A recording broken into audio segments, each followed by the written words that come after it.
Melihat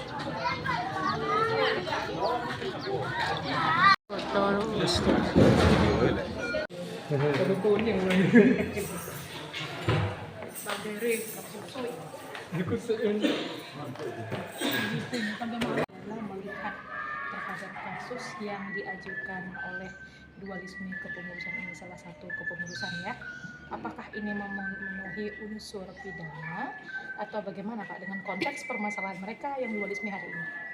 Ya, menurut pendapat saya tadi sudah saya jelaskan di muka majelis, di hadapan majelis bahwa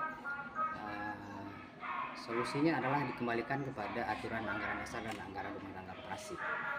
Jadi karena unsur-unsur dari 362 dan 363 tadi agak sulit untuk dibuktikan apakah unsurnya terpenuhi atau tidak, maka solusinya pendekatannya tidak harus dengan pendekatan pidana gitu ya, tapi ada pendekatan lain, misalnya mengembalikan kepada mekanisme terbentuknya pengurus yang legal sehingga anggota semua menerima dan gejolaknya berhenti. Jadi tidak ada lagi dualisme kepengurusan gitu. Karena kalau pendekatan pidana persoalan pokoknya belum terselesaikan, sama aja dengan tak selesai kan, tidak ada jaminan. Ketika orang dipidana misalnya, tapi persoalan pokok dualismenya tidak selesai, ya akan terus menerus begitu gitu. Sampai kapan? Apakah semua orang mau dipidana? Karena mereka kan juga anggota itu punya hak sebagai sebagai sub dalam atau dalam koperasi itu kan rapat anggota itu punya kewenangan untuk pilih dan mengangkat pengurus. Jadi karena mereka punya kewenangan tertinggi untuk menentukan arah koperasi baik pengurus maupun arah koperasi ke depan, ya solusinya mereka duduk bersama lah.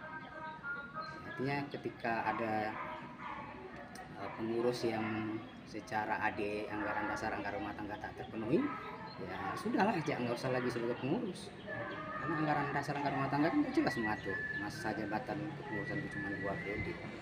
Sudah, kalau dia punya calon lain silakan ajukan. Kalau nanti rapat anggota mayoritas memilihnya sebagaimana anggaran dasar anggaran rumah tangga, 2/3 dari anggota harus hadir misalnya. Kemudian dari 2/3 anggota T51 itu menyetujui calon yang diajukan, maka dia secara sah sebagai pengurus. Selesai persoalan. Ya, kan kedua anggota ini Pak dilaporkan dengan dugaan pencurian dengan pemberatan. Ya. Pasal 363 ya. Ini mereka ini terlihat tidak secara signifikan memenuhi unsur tidak ini? Ya, tadi saya sampaikan bahwa 363 itu tidak bisa dilepaskan dari 362. Jadi delik pokoknya itu 362. Artinya kalau 362-nya tak terbukti, tak mungkin 363 terbukti. Nah, jadi 362 yang menjadi perdebatan misalnya tadi terkait dengan maksud. Ketika orang itu bukan atas inisiatif pribadinya untuk menyelamatkan aset atau memindahkan sawit itu, tapi untuk atas kesepakatan bersama anggota, tentu maksud dia untuk memiliki itu tidak terpenuhi. Kemudian misalnya sebagian atau seluruhnya punya orang lain, yalah dalam undang-undang itu diberikan rasi misalnya, tidak mesti semuanya punya orang yang menjadi objek pencurian, tetapi sebagiannya bisa. Tapi dalam persoalan ini kan sebagian itu belum jelas punya siapa tuh sebagian itu, punya anggota koperasi A kah, anggota koperasi B atau anggota koperasi C, karena belum dibagi kan hasil usaha koperasinya. Jadi itu juga yang harus dituntaskan. Oke, artinya berarti secara kesimpulan menurut pendapat saya, menurut pendapat Bapak berarti belum memenuhi ya. Oke, terima kasih banyak Pak. Izin dosen kesimpulannya seperti apa nih Pak? Bahwa apa yang disampaikan oleh ahli dari Universitas Negeri tadi, dia menyampaikan bahwa unsur 363 itu tidak bisa berdiri sendiri. harus diiringi dengan pasal 362. Karena pokoknya adalah pasal 362 bukan 363. Itu hanya pelengkap dari unsur pencurian. Artinya berarti kedua terdakwa ini bukan pelaku pencurian atau pelaku tindak pidana ya? Berdasarkan fakta di persidangan di keterangan ahli tadi, kami menyimpulkan bahwa unsur itu tidak dipenuhi terkait dugaan tindak pidana pencurian tersebut.